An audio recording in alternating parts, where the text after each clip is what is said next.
Hello दोस्तों, स्वागत है आपका विजन आईएएस की इस टेस्ट सीरीज में। हम लोग आज विजन आईएएस टेस्ट सीरीज का टेस्ट नंबर 5 देखेंगे, जिसमें एंशियंट हिस्ट्री, मिडिवल हिस्ट्री और थोड़ा आर्ट एंड कल्चर का पार्ट होगा। और साथ ही साथ जो मार्च महीने की जो मैगजीन विजन आईएएस की आती है, उसके कुछ क्वेश्चन है इसमें। चलिए तो अपना क्वेश्चन शुरू करते हैं। पहला इसमें दिया है कि हड़प्पा प्रौद्योगिकी और शिल्प के संदर्भ में निम्नलिखित कथनों पर विचार कीजिए। पहला स्टेटमेंट इसमें दिया है कि हड़प्पाई लोग हथियार बनाने के लिए केवल लोहे का प्रयोग करते थे।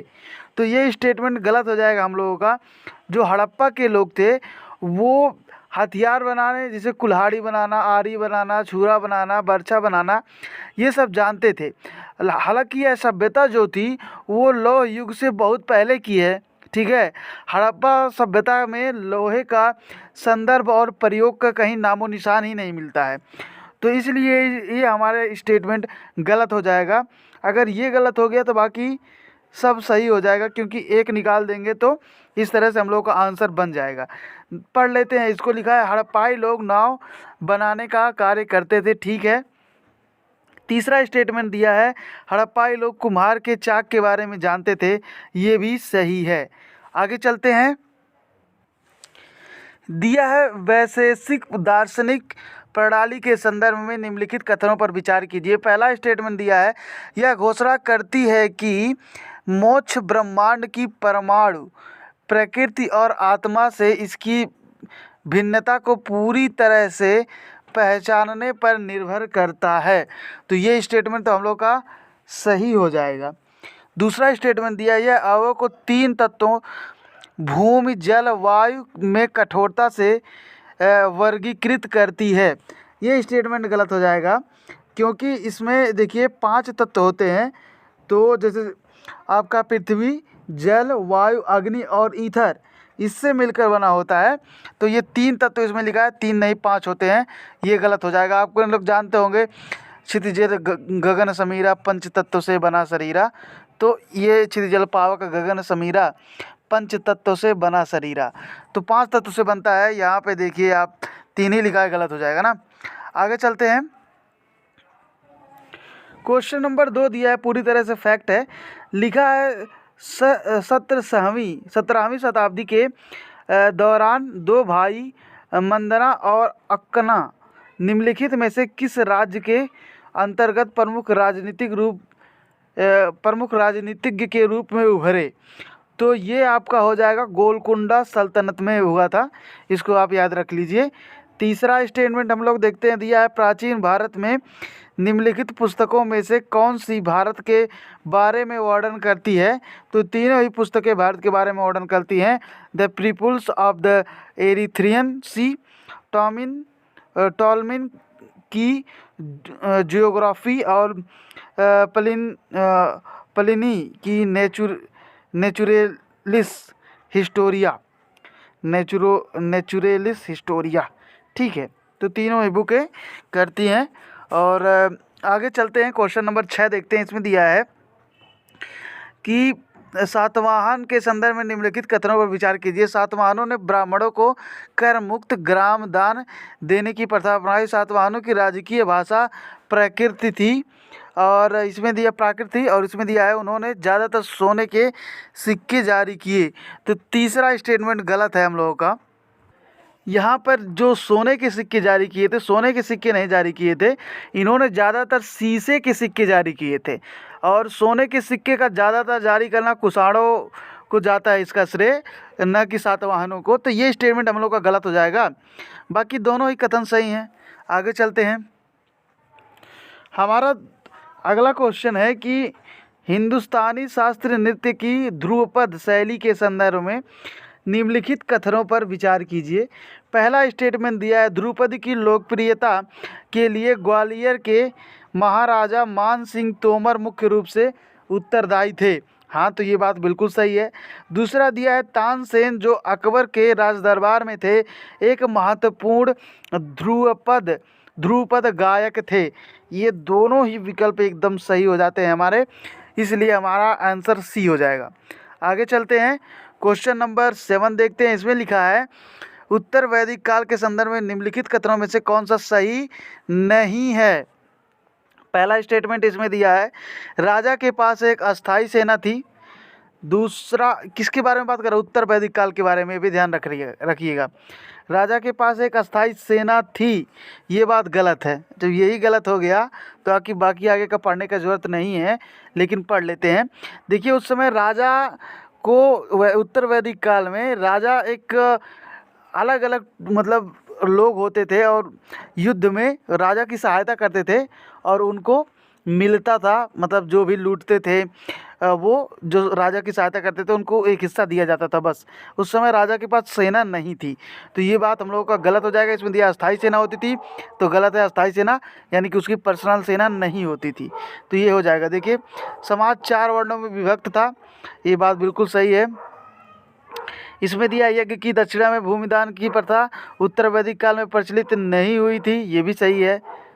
और इसमें दिया है देवताओं की आराधना के रूप में यज्ञ एवं अनुष्ठान प्रमुख थे, बिल्कुल सही बात है। आगे चलते हैं। हाँ, तो हम क्वेश्चन नंबर 8 देखते हैं।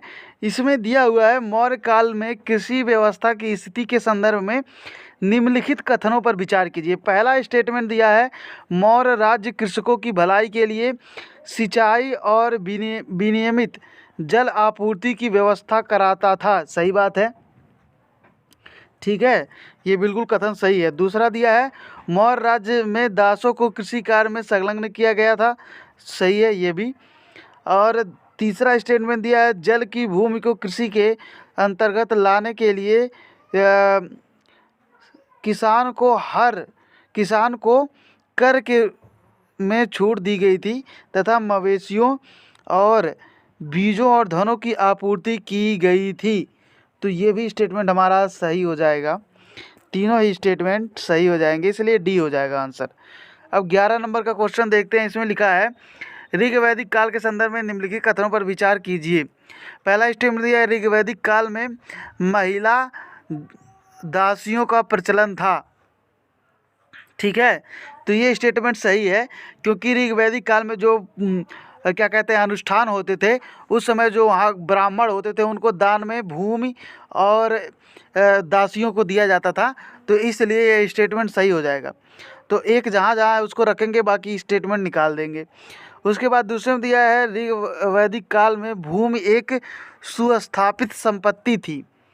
तो ऋग वैदिक काल में भूमि एक सुस्थापित संपत्ति नहीं थी, यह इस काल में निजी संपत्ति के रूप में इसका विकास नहीं हुआ था, ठीक है, तो इसलिए सुस्थापित संपत्ति नहीं मानी जाएगी। तो दूसरा जहाँ जहाँ है उसको निकाल देंगे तो हमारा आंसर ए आ जाएगा। लेकिन तीसरा भी पढ़ लेते हैं। लिखा है, ऋग वैदिक काल में बाल विवाह का व्यापक रूप से प्रचलन था, तो ये बात बिल्कुल गलत है, बाल विवाह का प्रचलन नहीं था।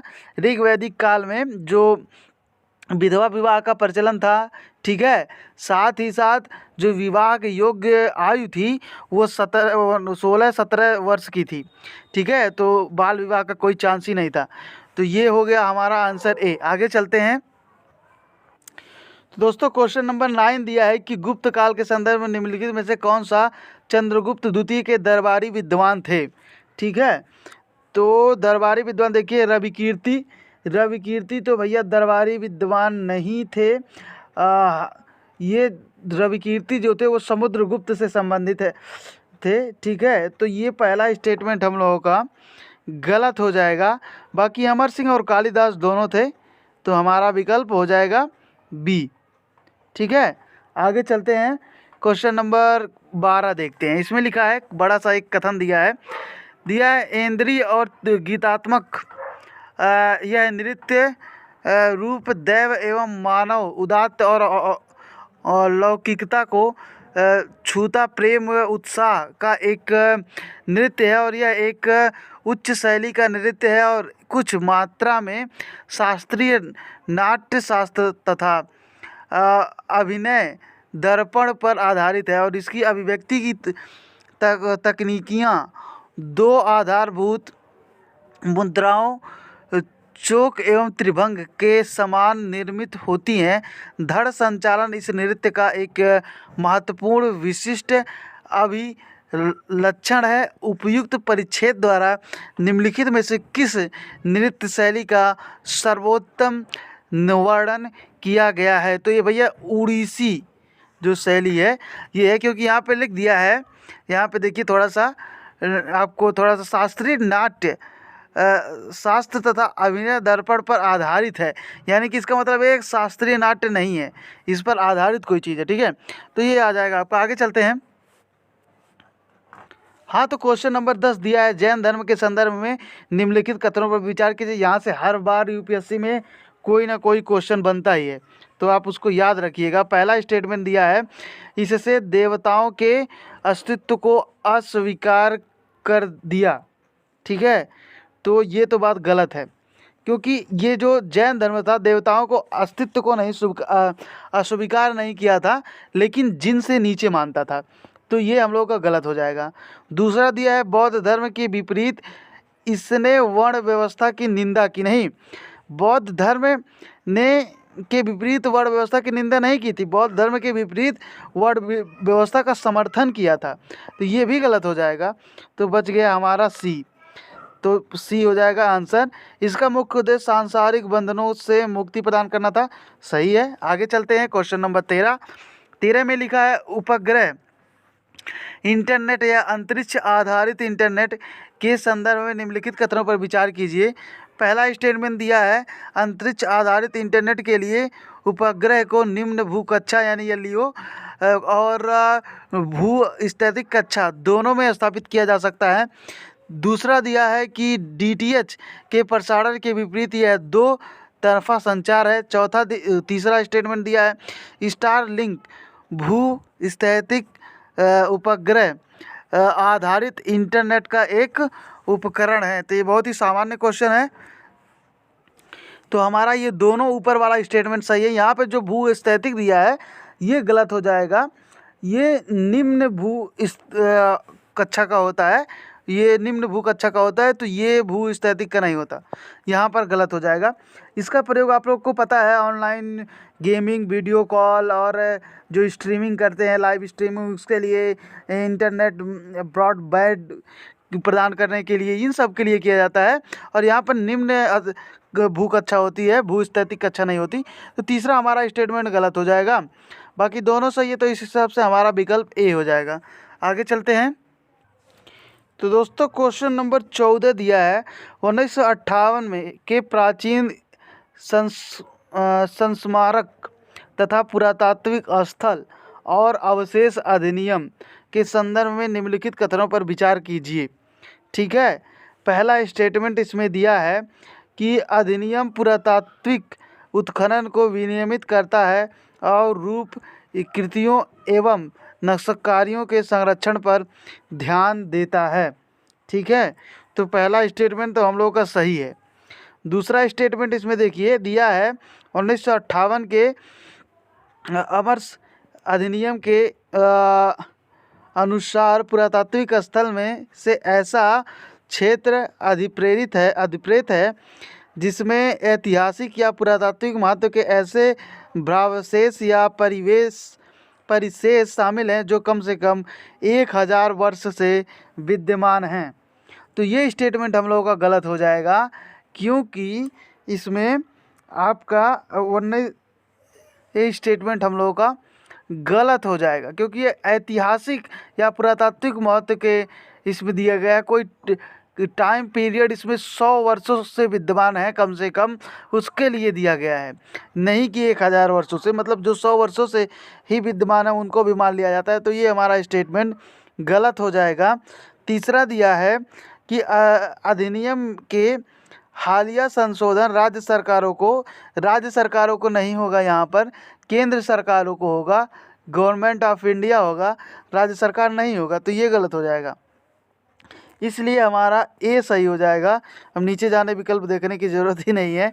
और जो क्वेश्चन नंबर 17 देखते हैं, इसमें लिखा है, प्राचीन भारत के संदर्भ में शब्द, भुक्ति, विषय और विधि निम्नलिखित में से किससे संबंधित थे। तो इसको हम लोग देखते हैं, सिक्के से, प्रशासनिक विभाजन से और प्रशासनिक अधिकारियों से, और ये है देखिए पुस्तकों से। तो ये प्रशासनिक विभाजन से संबंधित है। ये अलग अलग विषय, अलग अलग लोग, मतलब एक एक जो विषय का ध्यान रखता था उसे विषयपति कहा जाता था। ठीक है, जो विषय का ध्यान रखता था उसे विषयपति कहा जाता था। हम लोगों का विकल्प नंबर बी हो जाएगा। आगे चलते हैं, क्वेश्चन अलग कुछ देखते हैं। अगला क्वेश्चन हम लोगों का है 18 नंबर का क्वेश्चन, इसको देख लेते हैं। इसमें दिया है मुगल शासन के दौरान मनसबदारी व्यवस्था के संदर्भ में निम्नलिखित कथनों पर विचार कीजिए। बाबर ने पानीपत की पहली लड़ाई में अपनी जीत के बाद इसकी स्थापना की थी। तो पहला स्टेटमेंट हम लोगों का गलत हो जाएगा। बाबर ने नहीं इसको स्थापित किया था, इसको अकबर ने किया था। तो ये मनसबदारी व्यवस्था को सम्राट अकबर ने किया था, तो ये स्टेटमेंट गलत हो जाएगा। तो जहाँ जहाँ एक है उसको उड़ाइए। और देखिए, इस प्रणाली के तहत मनसबदारों को अलग निजी सैन्य बल बनाए रखना पड़ता था, ये बात सही है। दूसरा, अगला स्टेटमेंट हम लोगों का दिया है कि मनसबदार के वेतन रुपए में निश्चित किए जाते थे और उन्हें जागीर देखकर भुगतान किया जाता था, ये भी सही है। तो हम लोगों का विकल्प इस हिसाब से कौन सा होना चाहिए? विकल्प बी होना चाहिए। देखते हैं कौन कौन सा विकल्प दिया है। ठीक है, बी ही दिया है, तो बी हमारा आंसर में हम लोग लगाएंगे ये वाला। ठीक है, आगे चलते हैं, देखते हैं क्वेश्चन नंबर 15 में दिया है हड़प्पा सभ्यता के संदर्भ में निम्नलिखित कथनों पर विचार कीजिए। पहला देखिए, हड़प्पा वासी दुर्गा, अम्बा, काली जैसी देवियों की पूजा करते थे, गलत है। हड़प्पा वासी लिंग पूजा करते थे, सही है। क्योंकि हड़प्पा वासी मातृ देवी की पूजा करते थे, भूमि की पूजा करते थे। ये तो बाद में आया था, काली, अम्बा, ये सब बाद में लोग आया था। ठीक है, लिंग की पूजा करते थे, ये बात तो सही है। तो हम लोगों का विकल्प नंबर बी हो जाएगा। आगे बढ़ते हैं, क्वेश्चन नंबर 16 दिया है कि निम्नलिखित दार्शनिक पद्धतियों में से कौन सी केवल भौतिकवाद के में विश्वास रखता है? तो ये लोकायत जो है ना, ये भौतिकवाद में विश्वास रखता है। लोकायत का आप समझ सकते हैं चारवाक, आप लोग जानते होंगे कि जब तक जियो सुख से जियो, ऋण कृत्वा घृतम पिबेत वाली बात है, ऋण लेके घी पियो। तो वो मतलब चारवाक एक तरह से जितना वो भोग कर सकें उतना करें, वो ऐसे लोग भौतिकवाद पर केवल विश्वास करते हैं और उन्हीं को कहते हैं लोकायत भी कहते हैं। ठीक है, अब देखिए क्वेश्चन नंबर 19, हाल ही में स्टार्टअप 20 इमेजमेंट ग्रुप प्रायः किससे संदर्भ में सुर्खियों में रहा? तो 20 है, यहाँ पे याद रखिएगा G20 के बारे में बात कर रहा है। आगे चलते हैं। हाँ तो दोस्तों, हमारा 20 नंबर का क्वेश्चन दिया है कि विशेष रूप से कमज़ोर जनजाति समूहों यानी कि पर्टिकुलर वनरेबल ट्राइबल ग्रुप के संदर्भ में निम्नलिखित कथनों पर विचार कीजिए। दिया है सासा समिति की सिफारिश पर सरकार ने पर्टिकुलर वनरेबल ट्राइबल ग्रुप्स के रूप में सबसे कमज़ोर समूहों की पहचान की। ठीक है, तो ये स्टेटमेंट हम लोगों का गलत है, क्योंकि सासा जो है वो इसके लिए नहीं था। ठीक है, दूसरा दिया है सासा समिति, ये नहीं बताती है। दूसरा दिया है पर्टिकुलर वनरेबल ट्राइबल ग्रुप की पहचान के मानदंड में घटित या स्थिर जनसंख्या और प्रौद्योगिकी का पूर्व किसी स्तर शामिल है, ये बात सही है। तीसरा दिया है तो कथोड़ी, गरवा और कोरंग पीवीटीजीज के उदाहरण हैं, तो ये भी हम लोगों का सही है। दोनों ही विकल्प सही हैं, पहला वाला गलत है। और पहला वाला क्यों गलत है? ये सासा समिति नहीं होना चाहिए, ढेबर आयोग के कहने पर ऐसा किया गया था। तो ये पहला स्टेटमेंट गलत हो जाएगा, बाकी दोनों सही हो जाएगा। आते हैं क्वेश्चन नंबर 23 पर। इसमें लिखा है निम्नलिखित युग्मों पर विचार कीजिए, और कौन सा लेखक के कौन सा लिखा है इसको देखते हैं। हाँ तो ये फैक्ट है, और तीनों ही फैक्ट हमारे ख्याल से सही दिखाई दे रहे हैं। पहला दिया है विशाखा दत्त, जिसको विशाखा दत्त ने मुद्रा राक्षस लिखा है, ठीक बात है। बाणभट्ट ने हर्षचरित्र लिखा है, ठीक है। बिल्लर ने विक्रमांक देव चरित्र लिखा है। तीनों ही विकल्प हम लोगों का सही है। आगे चलते हैं। हाँ, तो ये दिया है स्टेटमेंट, भारतीय इतिहास के संदर्भ में खुद कास्ट और पाही कास्ट शब्दों का प्रयोग किसके लिए किया जाता था?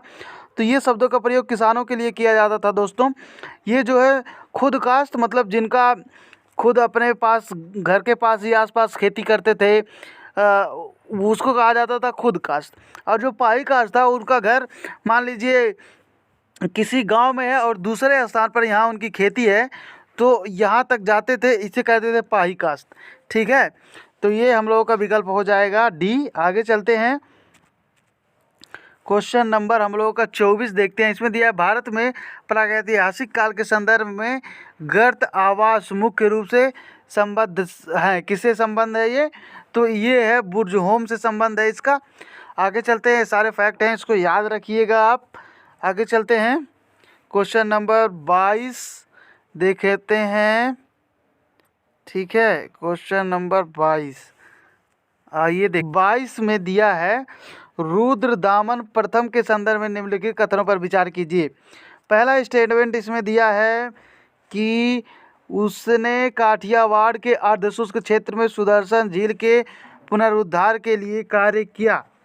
तो ये तो गलत है। सुदर्शन झील का जो पुनरुद्धार करवाया था तो इसने एक मिनट, हाँ, सुदर्शन झील का पुनरुद्धार अर्धशुष्क क्षेत्र में, काठियावाड़ के अर्धशुष्क क्षेत्र में झील में पुनरुद्धार कराया, ये तो गलत है। और देखिए इसमें दिया है उसने विशुद्ध संस्कृति में पहला बृहद शिलालेख जारी किया, ये तो सही लग रहा है। तीसरा दिया है कि कहा जाता है कि उससे शासन के दौरान सेंट थॉमस ईसाई धर्म के प्रचार प्रसार के लिए भारत आया था, ये भी सही लग रहा है। लेकिन पहला क्यों गलत लग रहा है? इसका कुछ ना कुछ तो है। हाँ, तो यही है, यहाँ पर अर्धशुष्क का पुनरुद्धार के लिए कार्य करवाया। तो पुनरुद्धार नहीं के लिए मरम्मत कार्य के लिए जाना जाता है। ठीक है, तो मरम्मत कार्य के लिए जाना जाता है, ये बिल्कुल एक कथन सही है हमारे ख्याल से यार। ठीक है, मरम्मत पुनरुद्धार बात तो एक ही हो जाएगी, तो इसको हम लोग सही मान लेते हैं। एक मिनट, ये अगर हमारा सही हो गया तो इसमें दिया है दूसरा, इसने विशुद्ध संस्कृत में पहला बृहद शिलालेख, ये भी सही है। तो कहा जाता है कि इसके शासनकाल के दौरान सेंट थॉमस धर्म के प्रचार प्रसार के लिए भारत आए थे। तो सेंट थॉमस नहीं आए थे। ठीक है, इसके ईसाई धर्म के प्रचार प्रसार के लिए जो सेंट थॉमस आए थे वो पार्थियन राजा गोंडो फर्नीज पार्थियन राजा गोल्डो फर्नीज के समय में आए थे, इसीलिए ये गलत हो जाएगा स्टेटमेंट। बाकी ऊपर वाला दोनों सही है, तभी तो कह रहा पुनरुद्धार लिखा है। पुनरुद्धार का मतलब यही होता है कि मरम्मत करवाना। ठीक है, आगे चलते हैं, देखते हैं क्वेश्चन G20 से रिलेटेड है। हाल ही में भारत ने G20 देशों के भगोड़े आर्थिक अपराधी के शीघ्र प्रत्यर्पण के लिए बहुपक्षीय कार्रवाई अपनाने का आह्वान किया है। इस संदर्भ में निम्नलिखित कथनों पर विचार कीजिए। पहला स्टेटमेंट इसमें दिया है कि भगोड़ा आर्थिक अपराधी शब्द को भारत के किसी भी कानून के तहत परिभाषित नहीं किया गया है। दूसरा स्टेटमेंट दिया है भारत का सरकार देश छोड़ने वाले आर्थिक अपराधियों की संपत्ति जब्त कर सकती है। तो देखिए भैया, ये जो है परिभाषित नहीं किया गया, ये तो गलत है, परिभाषित किया गया है। और ये पहला जो है संपत्ति कुर्क कर सकती है, ये बात सही है। क्योंकि आप लोग जानते होंगे जो विजय माल्या नीरव मोदी गए हैं, उनके ज़मीन को आप सरकार अपने कब्जे में कर ले रही है और उसको बाद में बेचकर उससे जो हमारा हुआ है उसको वापस लिया जाएगा। हालांकि उतना तो मिल नहीं पाएगा, लेकिन लिया ज़रूर जाएगा। ठीक है, तो इस तरह से हो गया। Thank you so much for watching this video, और ज़्यादा से ज़्यादा लोगों को शेयर कीजिए ताकि सबको इसका लाभ मिल सके। जिसके पास विजन IAS टेस्ट सीरीज खरीदने के लिए पैसा नहीं है या वो दिल्ली में नहीं रहते, उनके लिए भी उपयोगी होगा। Thank you so much for watching this video. Thank you so much.